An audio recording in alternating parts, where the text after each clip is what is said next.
बिस्मिल्लाहिर्रहमानिर्रहीम अल्लाहुम्मा सल्लि अला सय्यिदिना मौलाना मुहम्मद व अला आलि अस्हाबि सय्यिदिना व मौलाना मुहम्मद मुबारक वसल्लम वसल्लि अलैहि। अस्सलामु अलैकुम व रहमतुल्लाहि व बरकातुहू। हाज़रीन व नाज़रीन, कैसे उम्मीद करता हूँ कि खैर वाफ़ियत से होंगे। आज एक बड़े नए वजीफ़े के साथ हाज़िर हूँ।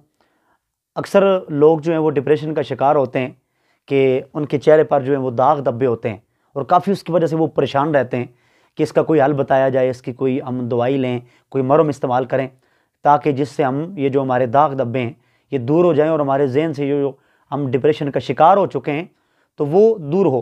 तो एक बड़ा ख़ूबसूरत वजीफ़ा कुरान मुक़द्दस की आयत का मैं लाया हूँ। इंशाअल्लाह आप करेंगे तो बहुत जल्द इंशाअल्लाह ये जो चेहरे के दाग और धब्बे हैं इंशाअल्लाह ये ख़त्म हो जाएंगे, बिल्कुल साफ़ हो जाएंगे। तो आइए बढ़ते हैं वजीफ़े की तरफ। इससे पहले अगर आपने मेरा चैनल सब्सक्राइब नहीं किया तो उसको भी सब्सक्राइब कर दीजिए और बेल आइकन के बटन को दबा दीजिए ताकि आने वाली नई अपडेट्स आपको सबसे पहले मिल सकें। आइए चलते हैं वजीफ़े की तरफ।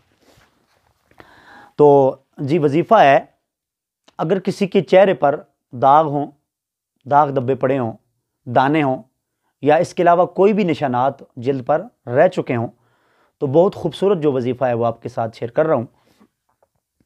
कुरान मुक़द्दस की एक आयत है सूरतुल बक़रा, आयत नंबर 71, पारा नंबर 1, रुकू नंबर 8।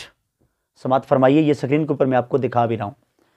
मुसल्लमतुल ला शियता फ़ीहा, मुसल्लमतुल ला शियता फ़ीहा।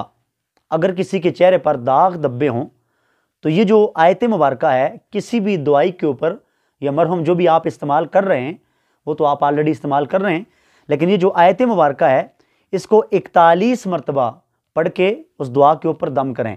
दम करके इंशाअल्लाह फिर इस्तेमाल करें तो इंशाअल्लाह बहुत जल्द जो आपके चेहरे के दाग धब्बे इंशाअल्लाह वो बहुत जल्द ख़त्म हो जाए। तो सवाब की नीयत से ये वीडियो आगे भी दोस्तों के साथ शेयर फरमा दीजिए, क्योंकि नेकी की बात फैलाना भी सदका जारिया है।